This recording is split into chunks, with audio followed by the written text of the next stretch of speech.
I'll just start it off with the thing that I was kind of interested in because it's kind of in the forefront of my mind. Um, when you're dealing with dogs with strong personalities and strong temperaments, how do you manage multiple dogs in a kennel, and what do you do when there might be some issues with dogs? How do you manage all that? What does that look for you? Well, first off, thanks again, Brother Sean, for having me come back out. Thank you for the kind words, and I'm happy to be here. You know, with dogs like ours and strong personalities, it is a little bit more difficult to have a lot of dogs in the kennel at the same time, especially when we're trying to breed so many of the alphas. For the because they need the right temperament to show and hunt in the field. And so you get a lot of dogs um, that are the boss together.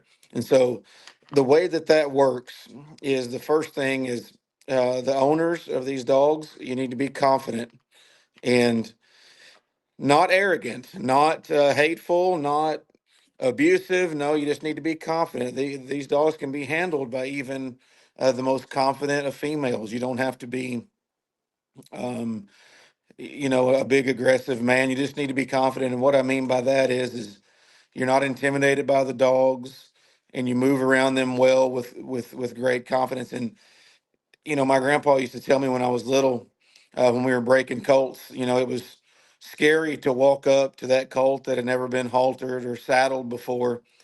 And I was a boy, and I would walk up to that colt very gingerly and said, "No, no, no, do it again." He said, "You walk up to that horse like that, it's going to know you're scared. It's going to buck you off. And it's going to kick you and kill you and stomp you." He goes, "You walk up to it like a cowboy." And he goes, "When you saddle it just like you own it, saddle it just like you're about to steal it and ride the hair off of it." He said, "Walk up to that horse with confidence." And so that was a big deal in everything that we did. And it goes along with the dogs the same. And so when I approach my dogs, I approach them just the same way. I look them in the eyes, and they know that I'm the boss and they're under me. And we also have a pack mentality here. Everybody wants to talk about a pack mentality and write about it.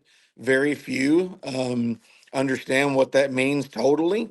And so I'll let you know a little bit about it. So, say if you've got one male and you've got one female at your kennel, and that's how you're starting good. You start raising the puppies, then you wean the puppies, pull them off a while, and you reintroduce them to their parents. After a couple of months, those parents begin to uh, teach them some general things about behavior. And what I mean by that is lots of dogs that have never been around any other dogs, they don't appreciate personal space. They don't know how to act. They run up, they get in each other's face. And so the dogs will begin to train their own out there, and they'll begin to teach them things. So, right now, out here at my house, we've got today, I'll have a 4-year old male, alpha male. I'll have a 3-year old alpha female, and I'll have an upcoming all alpha puppies out there. But I've got an 8-month-old female, a 7-month-old female, a 6-month-old male, and 3 12-week-old females, all in the same 2-acre pen together. And they understand that Fuerte, the alpha male, he's the king of the whole pack. Then you've got the alpha female, and then and that pecking order gets established, and the puppies will get in front of the older dogs when they're walking, and the older dogs will say, "Hey, get out of my way," and they'll growl at them and snap them. They won't hurt them. It's just they're teaching them the things socially that I want them to learn in the pack before I interact with them. So I interact with them on a daily basis, but I let them teach them the social skills until the 12 weeks old are about, you know, 4 months old. Then I start doing hands on training with them at 4 and 5 months old. When I'm done with the leash training and things, the 8 month old puppies are still out there with the older dogs because they're learning a different stage of life. And then I interact with them. but I am outside the pack. I'm untouchable. And so there will come a day where that 6 month old male will want to try that 3 year old male, but they're never going to try me. So there's a pack leader of the dogs, and then there's a pack leader that's me. And so when you're breeding any type of bull breeds or any type of strong willed dogs, and you have a lot of them, I strongly suggest you go through these stages of training and let the other dogs help you. Now, once they get older, you can't have um, 9 alpha males that are all 5 years old running together under no supervision and a female in heat walks by. I mean, there's things you got to stay away from. That's why you don't have one mare in heat with 9 stallions in the field. So there's things that, you got to pay attention to, but maybe this will get the conversation started a little bit that when you're dealing with all these dogs, there definitely needs to be a pecking order in the kennel with the master, and that could be me, you, or your wife, whoever that is, or both of you. Then everybody needs to know who the top dog is, and then let it file off after that. And then you've got to monitor as the top dog is at the end of his stages. You know, you rotate them through and let nature run its course, because they say old lions don't die from old age; they die from the mouths of younger lions. And so I don't put my 10-year-old males who have been top dog all their life out there with my 3-year-old males without supervision, um, because there is an animal instinct there that they want to do. But if you do it properly, you can have a harmonious kennel, and you can really negate a lot of problems and head them off before they ever even begin with proper socialization and proper training. So I've got some really nice kennels on concrete that are custom wire welded both sides. And whenever we built them, the guys that I had hired to build the fence, they were like, "Why are you building this so strong? And why are you doing it double sided? You could put a rhino in here. I want to do this." And I was like, "No, if I want to put a rhino in there, that's what I want." And so there's sometimes where I want two dogs to stay beside each other but can't touch each other, so I can work with them. And if I want to put all the worst behaved dogs in the world side by side in my kennels, I can. They can't touch each other, they can see each other, and I can begin to work with them. But the pasture that I have is right next, butted up to the kennels, and so I'll have certain dogs on the end at different times. And I also look at puppies. As my grandpa says, that one's got a pretty strong constitution. There's some of them that I raised that are perfectly fine being second or third. Then there's some of those that I can tell that when they're a few weeks old, that they're going to want to try the boss at a very early age. And so I have to be careful in how I handle those and how I introduce them. And I also have to be careful of how much they're challenged. Um, because if they're challenged by the alphas, it leaves a bad taste in their mouth. It's like the little kid that gets beat up on the playground, and one day he's big enough and he doesn't want to get beat up anymore. So I monitor all of that, and there's a lot of things going on at one point in time, and as long as the behavior is correct in the pack, I don't have to do much. I don't have to do much hands-on stuff. So I put a video on Facebook. I think it was last week, and I had 3 older puppies laying down taking a nap, and I had 3 12-week-old females playing in the yard, and they started getting too rough with one another. And it kind of went from playing to growling, and then all of a sudden it even caught my head. I turned around because the growling changed, and those 3 females are about to sort it out. They're about as big as a shoebox right now, and they're about to sort it out who's going to be the best. Well, the alpha in the pasture at that time was Sakari, my 8 month old female, and I videoed her getting up and walking over there and breaking it up, and then she would assert her dominance over those puppies. And then if you'll notice in the video, she'll just glance at me, but every time she glances at me, very quickly she'll lay her ears back and swing her tail once or twice. And what she's doing is she's saying, "Dad, am I doing this right?" And so that's what I'm talking about. Whenever she was asserting that dominance and the puppy stopped, they broke it up. she would look at me and lay her ears back, and she did it 4 or 5 times. And most people can't really see in the video. They're like, I don't know what he's talking about, but that's what's going on in that pecking order. And I would talk to her, and I was like, it's okay, baby, it's okay. And so that's what was going on there. But I have my kennel set up next to my outside pasture, and I rotate them through. And yes, I take all of that into consideration of what dogs live by who, and I constantly rotate them through where they all are familiar with one another and how each other smells. That they play with one another, and we keep that socialization up and running, so it stays fluid. You know, when you're dealing with working dogs, you need that really strong temperament, and you need that drive, and you can't have them to be pushovers. Is there a line that you won't cross with these dogs, and can you talk about that, and um, what are some of the things that's special about your program? I know we've talked about it before, but what I really like is some of the things that you said about how you are able to manage and really try to strive for not only a good, strong working dog, but a dog that is a good family dog as well. Yeah, and every now and then, I refer to my grandpa and these old cowboys a lot.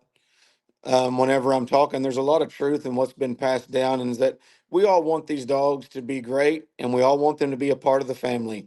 But at the end of the day, they are not humans, and they will show you that anything with 4 legs and a heartbeat is unpredictable. The only thing is if you're raising a Chihuahua, none of this matters. If you're raising a Pomeranian or a Dachshund, some of the meanest dogs on the planet, it just doesn't matter because they're not capable. But when you're raising Dogos, and things like this, you remember, yes, they have to do a job, and but there's lines that I won't put up with certain behavior. I won't put up with it, and I have got a rod of justice and correction that we use with our cattle. It's a fiberglass stick. And if they need to be corrected, it takes sometimes a heavier hand for these older dogs if I need to straighten them up.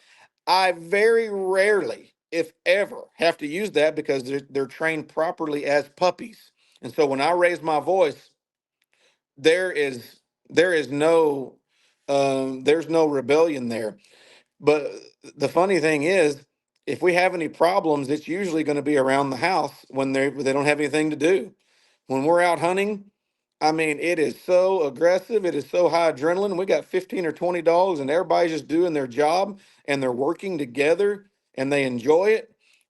We rarely have any problems in the field, and that's when all this stuff is going on. And I can see their temperament.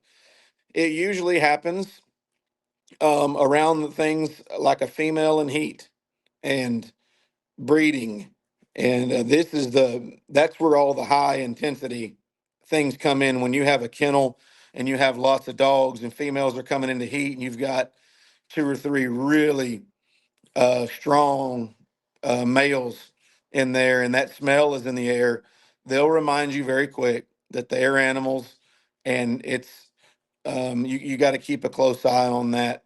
So we don't have a lot of issues here.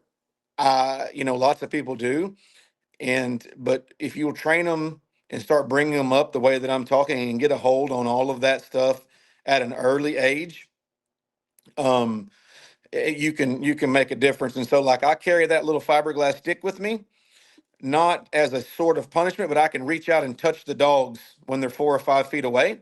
And so I walk with that little stick like that. Somebody does something I don't like when they're puppies, I can just reach over and touch them, and they look up and see me, and I can just gradually increase that, and it's over. And so I've got one particular female. She's 6 months old. She's a little too rough at the feed bowl, and it's always a good idea to feed them separately. But when I'm training them, I will even feed them 7 or 8 dogs together at a time to see if I can have any of them mess up. And it gets to the point where I can have them all eaten out of the same bowl. And that's what you want. And so I'll stand there with that stick. And if anybody says anything, I just kind of poke them. Hey, alona tranquila. And then when you raise them up doing that, you'll head off a lot of problems. And so you get guys like me, I'm trying to see where their weakest point is, and I'll correct that as soon as possible. That way I don't have to deal with something horrible later. you got a big kennel like mine or even like Lacocha, in Argentina, they've got pens and pens of dogs. They've got dogs on chains, and they'll have 40 puppies running loose on the ranch. And those puppies begin to learn real quick that if, because puppies and children, and they have to be taught social skills. Hey, don't go up, don't we tell our kids, don't interrupt him when he's talking. Say yes, ma'am, say yes, sir. Whenever he's this, you pay attention. And puppies are the same way. They'll just come running up into your personal space, and we just let them do it as puppies. And then we say, oh, sorry about that. Sorry about him jumping on you and all this stuff. Well, when you run them together and it let them interact, those other females and males, they'll stop that. They won't kill them. They won't hurt them. And the puppy will scream because it scares them. But they will start learning things like, don't walk under my feet when I'm walking. Don't come and jump on me. You greet me politely. You do this. And so they start picking up on this very early. And so that is my purpose right now. So, like I said, I've got a pen full of them out there, and I can go out there. And my wife has some rotisserie chicken. And late in the afternoon, when they get hungry again, I mean, you take one of those rotisserie chickens from Walmart that has got that hot grease sliding off of it, and I go get my little stick and I'll just dump it out there in the grass in front of them, and they'll all flying up there. When you get them to where they can eat like that, then go lay down and lay on each other, you're starting to make progress. But it takes a lot of, and because I want that bond built and I want the pecking order established, with me having immunity as the alpha outside the pack, before we ever go to the field. So after they learn how to behave as a dog first, you can't learn how to behave in my house as a human if you don't know how to behave as a dog first. And so after they learn how to behave as a dog out there in the pack, after a few, I'll slowly start bringing them in here, and they start slowly getting introduced to this. It's just a big process. But, you're talking about the independence. We have special training for that, that I go through, that I have my own program, because these dogs um, will have to get very comfortable very quickly in case they're alone or separated from me. And so there's different things that we go through.